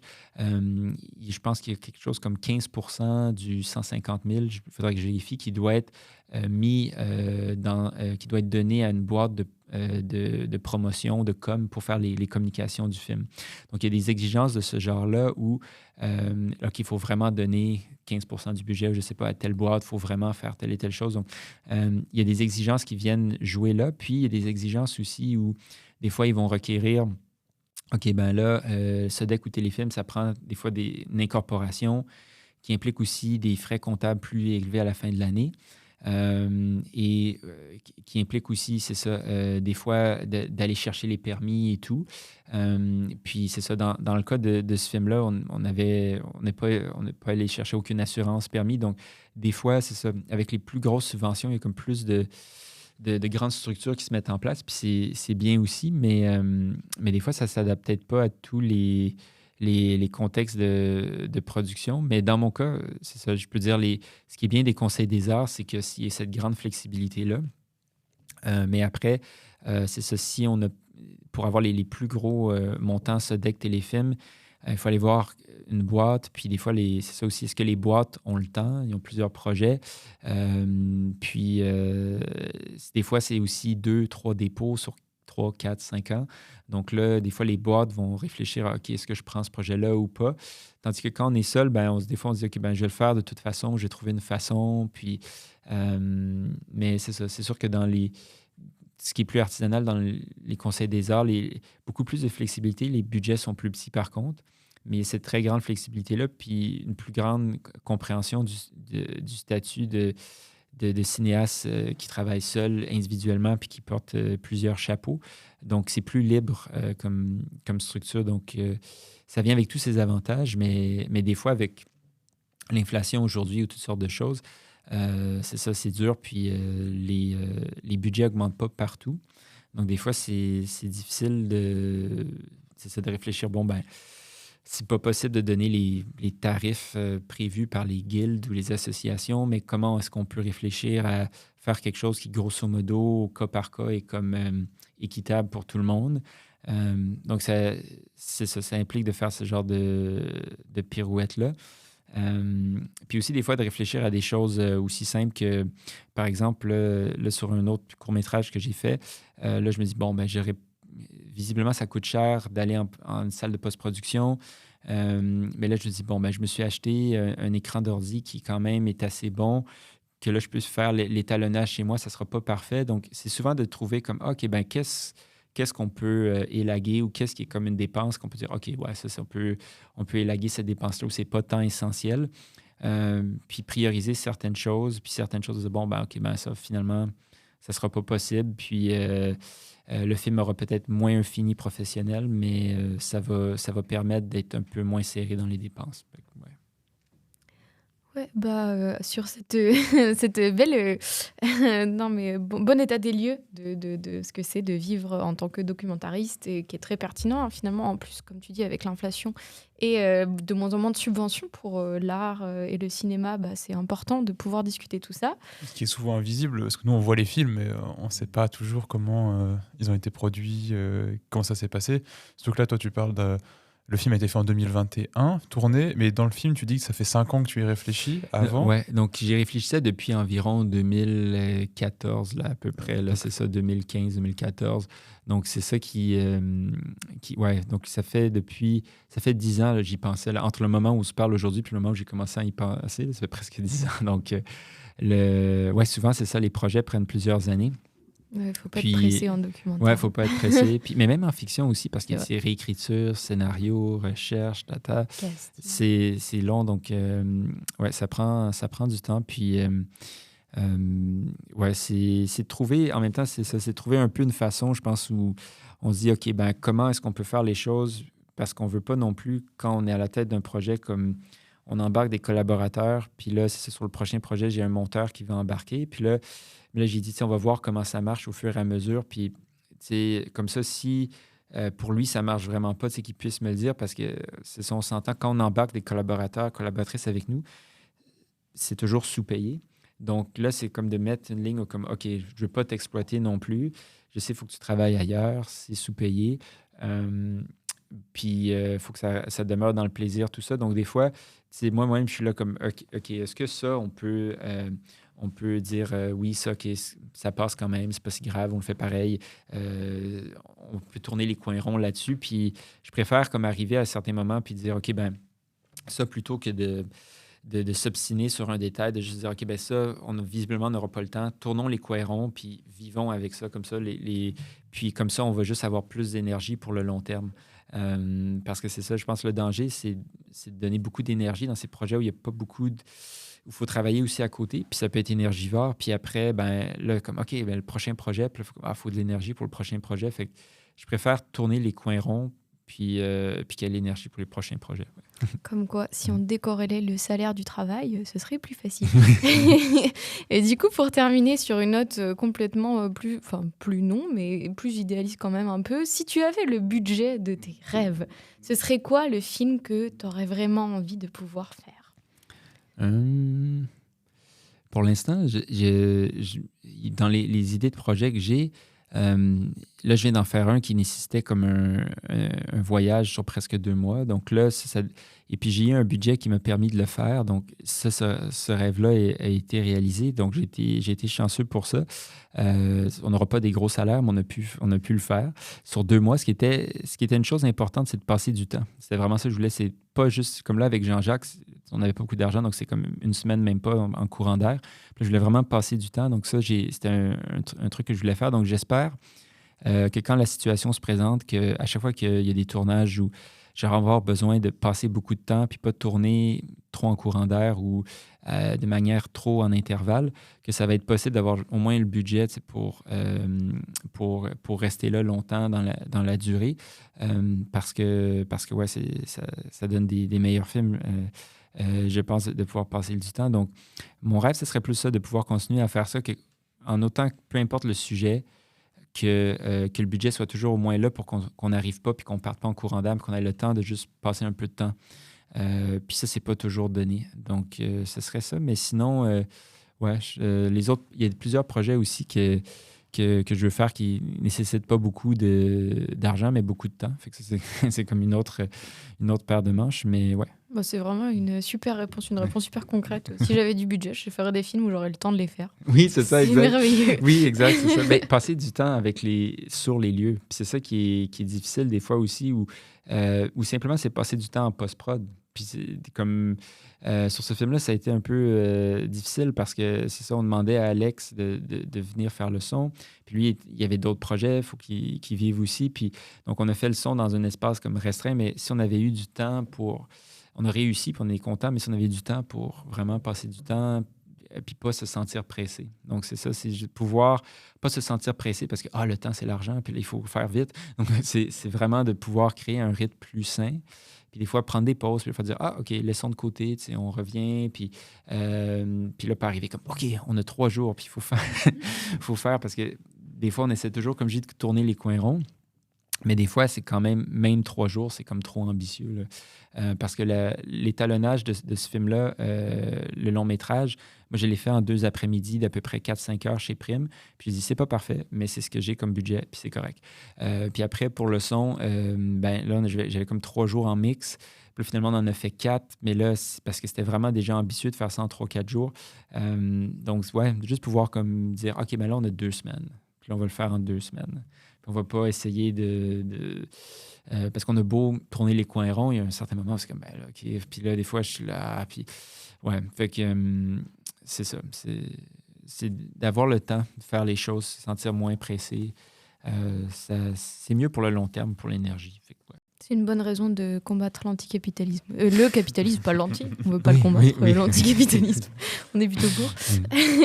Bon, je propose qu'on termine. Je pense qu'on a bien discuté. Merci beaucoup à toi, Matthew. Merci à vous. Puis, oui, bonne chance aussi dans votre projet là, que j'ai vu récemment. Là, oui.